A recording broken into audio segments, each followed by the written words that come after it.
जिस दौर पे नाज़ा थी दुनिया वो ज़माने अब हम भूल गए। जिस दौर पे नाज़ा थी दुनिया वो ज़माने अब हम भूल गए। औरों को जगाना याद रहा, खुद होश में आना भूल गए। मुँह देख लिया अब आईने में, पर दाग न देखा सीने में। उम्र के मुख्तलिफ हिस्सों में पहुँच गए हैं। कोई 40 साल, कोई 50 साल और कोई 60 साल को पहुँचा है। इन 40 सालों में, 50 सालों में चेहरे पे दाग नहीं लगने दिया। सुबह उठने के बाद पहला काम ये किया कि आईना देखा है कि चेहरे पे दाग तो नहीं है। लेकिन इन 50-60 सालों में एक बार भी अपने अंदर झांक के नहीं देखा कि अंदर कितने दाग लगे हुए हैं। और आप जानते हैं कि जिस्म बीमार हो और मुंह का जायका कड़वा हो तो खाना मज़ा नहीं देता। मुंह कड़वा हो तो खाना मज़ा नहीं देता, दिल बीमार हो तो सजदा मज़ा नहीं देता। और इसीलिए हमारे सजदों के बारे में अल्लामा इकबाल ने कहा है, सजदा इश्क हो तो इबादत में मज़ा आता है, खाली सजदों में तो दुनिया ही बसा करती है। लोग कहते हैं नमाज पढ़नी है, बस ऐसे लगता है जैसे कर्ज लिया और आपसे।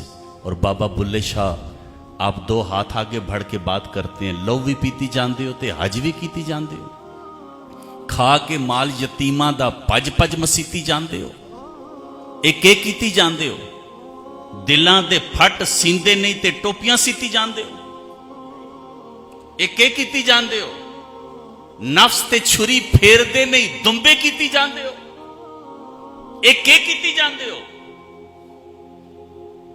मेरे भाई मुंह देख लिया अब आईने में, पर दाग ना देखा सीने में। जी ऐसा लगाया जीने में, मरने को मुसलमान भूल गए। अज़ां तो अब भी होती है मस्जिद की फिजा में ए अनवर। अज़ानें हो रही हैं, हम नमाजी हैं, नमाजें पढ़ रहे हैं, मगर हमारी नमाजों का हाल क्या तकबीर उला फौत हो जाए तो अफसोस होता है।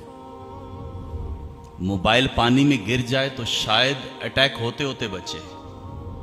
मोबाइल की बीमारी सबको लगी है। और यहां ये हालत है कि फर्ज नमाज के लिए आए, तकबीर हो चुकी, अकामत हो चुकी, और काल आई तो सफ छोड़ के फोन सुनने पीछे चले गए। नादान आया किस लिए था और तू करता क्या है। कई मर्तबा ऐसा हुआ ना, फोन आया है और भूख कमाल की लगी थी। अब खाना खाने बैठे, लेकिन फोन इतने प्यारे दोस्त का आया कि आपने खाना छोड़ दिया। आपको कमरा छोड़ के छत पे जाना पड़ा।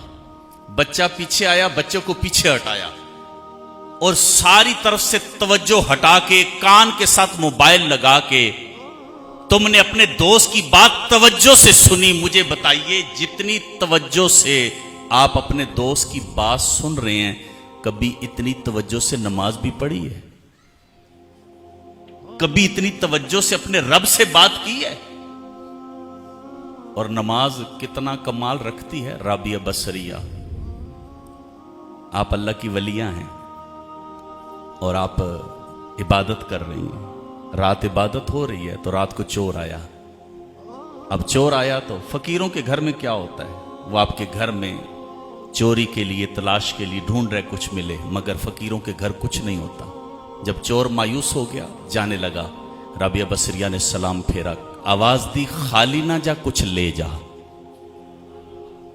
चोर ने कहा कि कुछ होता तो छोड़ता ही ना, मेरा काम चोरी करना है, आया ही चोरी के लिए था, तेरे घर कुछ भी नहीं है। जुमले में नशा है, अगर आपको समझ आए तो। हमारे घर में पूरे महीने का राशन पड़ा हुआ है, फिर भी कहते हैं मर गए हैं।